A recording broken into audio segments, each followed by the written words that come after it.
అన్నం పరబ్రహ్మ స్వరూపం. మనము షిరిడిలోని ప్రసాదాలయంలోకి ఎంటర్ అవ్వగానే బాబా వారు మరి ఆయన్నే చక్కగా వంట చేసి అందరు భక్తులకు కూడా వడ్డించేవారట.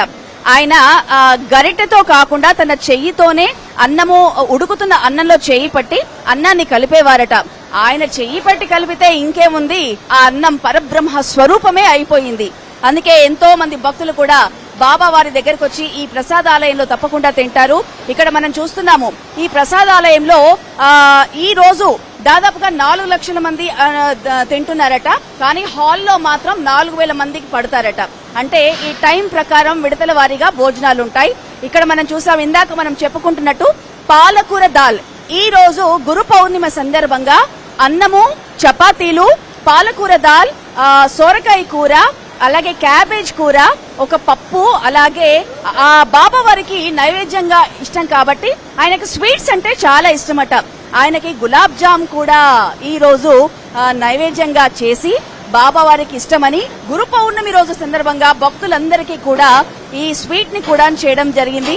గులాబ్ జామ్ ని కూడా ఇవ్వడం జరిగింది. ప్రస్తుతం ఈ వంట చేస్తున్న హాల్లో మనం ఉన్నాం. అంటే ఇక్కడ వంట చేస్తున్న వాలంటీర్స్ అందరు కూడా బాబానే మాతో చేయిస్తున్నారు. ఇక్కడికి ఇచ్చేసే భక్తులందరూ కూడా ఈ ప్రసాదం తిన్న తర్వాత వాళ్ళకి ఆరోగ్యం బాగుండాలి అనే ఉద్దేశంతో ఇక్కడికి వచ్చి ఆ ప్రసాదాన్ని స్వీకరిస్తూ ఉంటారు. ప్రస్తుతం మనము భక్తులందరూ కూడా భోజనం తింటున్న హాల్ కి వెళ్దాం రండి.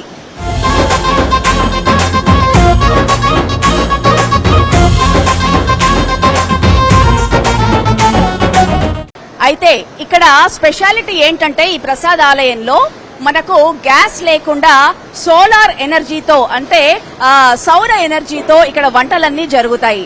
రకరకాల వంటల్ని కూడా మనము సోలార్ ఎనర్జీతోనే ఇక్కడ వంటలన్నీ కూడా ప్రసాదంగా వితరణ చేస్తున్నారు. మనం ఇక్కడ చూస్తూ ఉన్నాము వాటర్, వేడి వాటర్ కూడా సోలార్ ఎనర్జీతోనే ఇక్కడ పొగలు కక్కుతున్నాయి. అంటే ఈ వాటర్ నే రైస్ కి ఉపయోగిస్తారు. అలాగే దాల్, సాంబార్, ఇలా రకరకాల వంటలు ఏవి చేస్తే అవి ఇక్కడ ఈ వంట గదిలో ఈ సోలార్ ఎనర్జీతోనే వంటలు చేసి బాబాకు నివేదించిన తర్వాత భక్తులందరికీ కూడా పెట్టడం జరుగుతుంది.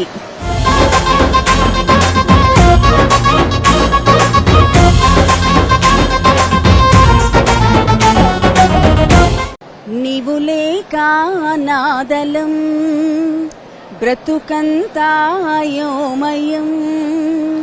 నీవు లేక నాదలం బ్రతుకంతాయోమయం బాబా ఓ బాబా.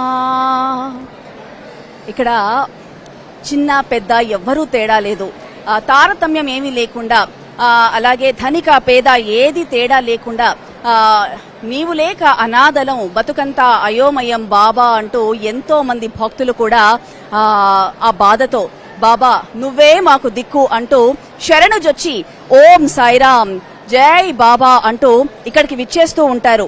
మనం చూస్తున్నాం ఇక్కడ ప్రసాదాలయంలో భోజనం ఇందాక మనం చెప్పుకుంటున్నట్టు చూస్తూ ఉన్నాం కదా. ఇక్కడ చపాతీ పెట్టడం జరిగింది, అన్నం పెట్టడం జరిగింది, అలాగే సోరకాయ, క్యాబేజు, అలాగే మనం చూస్తూ ఉన్నాం స్వీట్ కూడా ఇక్కడికి పెట్టడం జరిగింది. ఎంతో మంది కూడా ఇష్టంగా తినే గులాబ్ జామ్, స్వామి వారికి ఇష్టమయ్యే, బాబా వారికి ఇష్టమయ్యే గులాబ్ జామ్ కూడా ఇక్కడ పెట్టడం జరిగింది. ఇక్కడ ప్రసాదము ఎక్కడ కూడా దొరకదు.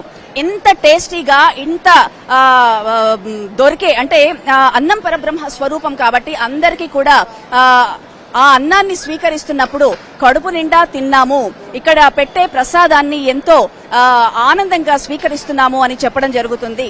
అలాగే మనం ఇది చూస్తే కనుక మనం ఇక్కడ చూస్తూ ఉన్నాం, ప్లీజ్ డోంట్ వేస్ట్ ఫుడ్, దయచేసి ఆహారాన్ని వృధా చేయకండి, కృపయా తాటాం థే అన్న ఉష్ట టాకు నయే. సో మనము 3 రకాల భాషల్లో చూస్తూ ఉన్నాం. ఇక్కడ అన్నం పరబ్రహ్మ స్వరూపం అని అందుకే అన్నాను నేను. ఇక్కడ ఎవ్వరు కూడా అన్నాన్ని కానీ భోజనం కానీ దేవుడికి పెట్టిన ప్రసాదంతో భావించి ఇక్కడ తింటారు కాబట్టి ఎక్కడ కూడా ఈ ప్రసాదాన్ని వేస్ట్ చేయరు. పెట్టిన ప్రతి చపాతీని, ప్రతి అన్నం కూడా ఎక్కడ కూడా ఒక్క మెతుకు కూడా వేస్ట్ చేయకుండా ఇక్కడ ప్రసాదాన్ని స్వీకరిస్తారు. దేశంలోనే అతి పెద్ద ప్రసాదాలయం షిరిడిలో ఉంది. అంటే రోజుకి ఈ ప్రసాదాలయంలో 4000 నుండి 5000 మంది కూడా భక్తులు ఈ ప్రసాదం స్వీకరిస్తారు. షిరిడీకి వచ్చిన ప్రతి భక్తులు కూడా ఈ ప్రసాదాన్ని స్వీకరించకుండా మాత్రం వెళ్లరు కూడా. అందుకే ఇక్కడ ప్రసాదం మాత్రం తీసుకోండి. ఆ ప్రసాదం తీసుకున్న తర్వాత బాబా వారికి మనస్ఫూర్తిగా మొక్కుకోండి. మాకు ఎప్పుడు కూడా అన్నాదులకు ఎటువంటి లోటు లేకుండా కాపాడు బాబా అని చెప్పి బాబావని ప్రతి ఒక్కరు కూడా వేడుకోవడం జరుగుతుంది. జై సాయిరామ్.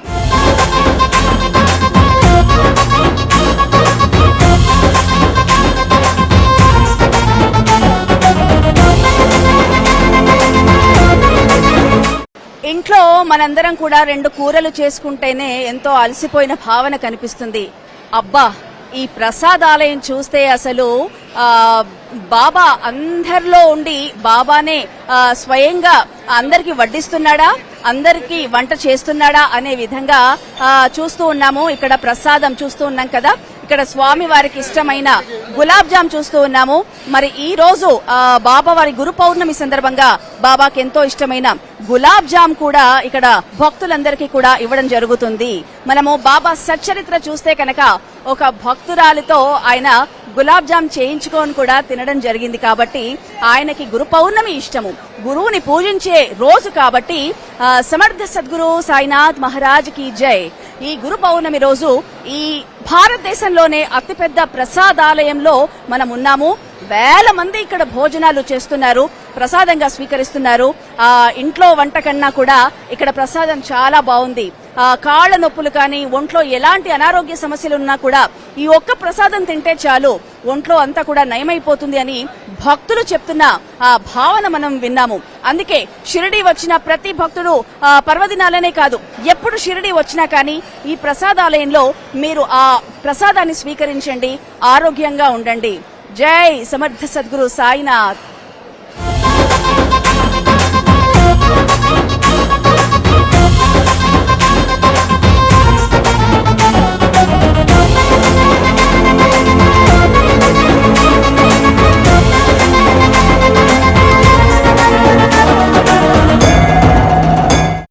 ఎంతో మంది ఆతృతతో మరి షిరిడీకి వస్తూ ఉంటారు బాబాని దర్శించుకోవాలనే ఉద్దేశంతో.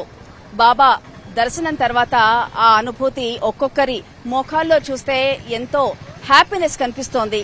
అయితే షిరిడీ వచ్చిన తర్వాత బాబా వారిని చాలా మంది దర్శించుకున్న తర్వాత మిగతా ప్లేసెస్ చూడకుండానే వెళ్లిపోతారు. వెళ్లిపోయిన తర్వాత అందరు బాధపడుతూ ఉంటారు, అయ్యో మేము చూడలేదే, మిస్ అయ్యామే అని. వాళ్ళందరి కోసమే షిరిడీ బాబా దర్శనం తర్వాత ఇక్కడ చూడాల్సిన ప్లేసెస్ చాలా ఉన్నాయి. బాబా వారు అప్పుడు ఆయనకి ఇష్టమైన భక్తులు ఎంతో మంది ఉన్నారు. వాళ్ళ మందిరాలు, వాళ్లతో ఉన్న అనుభూతులు కూడా ఇక్కడ మనము చూస్తూ ఉంటే కూడా అప్పుడు ఎలా ఉండిందో అవి కళ్లకు కట్టినట్టు కూడా మనకు సాక్షాత్కరిస్తూ ఉంటాయి. అయితే బాబాకి ఇష్టమైన భక్తుల్లో తాత్యా ఒకరు, మహల్సాపతి ఒకరు, అలాగే బయాజీ మామి ఒకరు. ఆవిడైతే ఆయనకి రోజు భోజనం పెట్టేదట. ఆ తర్వాత ఆయనకి ఇష్టమైన భక్తుల్లో ఇష్టమైన చిన్న ఏజ్ లో ఉన్న భక్తులు ఎవరైనా ఉంటారు తాత్య. ఆ తర్వాత ఆయనకి ఇష్టమైన భక్తురాలు లక్ష్మీబాయి. ముఖ్యంగా షిరిడీ వచ్చిన తర్వాత మీరు లక్ష్మీబాయిని కూడా దర్శించుకోవాలి, ఆమె మందిరానికి కూడా వెళ్ళాలి. లక్ష్మీబాయి ఆనాడే బాబా వారు లక్ష్మీబాయికి 9 నాణాలను ఇచ్చారట. ఆ నాణాలను కూడా మీరు దర్శించుకోవచ్చు లక్ష్మీబాయి టెంపుల్లో. ఆ నాణాలను భక్తుల సౌకర్యార్థం భక్తులకి అనుమతించే విధంగా చూసే విధంగా ఆ టెంపుల్లో లక్ష్మీబాయి అనే భక్తురాలికి ఇచ్చిన నాణాలు 9 నాణాలు ఇప్పుడు మనం చూడవచ్చు. ఆ స్వామివారు అంటే బాబా వారు లక్ష్మీబాయికి నాణాలను ఎందుకు ఇచ్చారు అంటే అవి నాణాలు కాదు, నవవిధ భక్తి మార్గాలు. అంటే నవవిధ భక్తి మార్గాల్లో ప్రతి భక్తుడు కూడా ఆ దారిలోనే వెళ్లాలి అనే ఉద్దేశంతో మరి ఆ లక్ష్మీబాయి అనే భక్తురాలికి కూడా 9 నాణాలు ఇవ్వడం జరిగింది. మరి ఆ నాణాలని ఆ లక్ష్మీబాయి టెంపుల్ ని కూడా మీరు దర్శించుకోవచ్చు. అలాగే దర్శించదగిన ప్లేసెస్ షిరిడీకి వచ్చిన వాళ్ళందరూ కూడా స్వామివారి మందిరం, సమాధి మందిరంతో పాటు గురుస్థాన్ ఒకటి, తర్వాత లక్ష్మీబాయి టెంపుల్ ఒకటి, చావడి ఒకటి, ద్వారకామాయి ఒకటి, లేండివనం, ఇలా ఎన్నో రకాల ప్లేసెస్ మనము దర్శించుకోవచ్చు. ఎవరు కూడా ఏది మిస్ కాకుండా ఈసారి షిరిడీ వస్తే తప్పకుండా స్వామిని దర్శించుకున్న తర్వాత ఇవన్నీ చూసుకొని మీ స్థలాలకి చక్కగా క్షేమంగా వెళ్లిరండి. జై సాయిరామ్.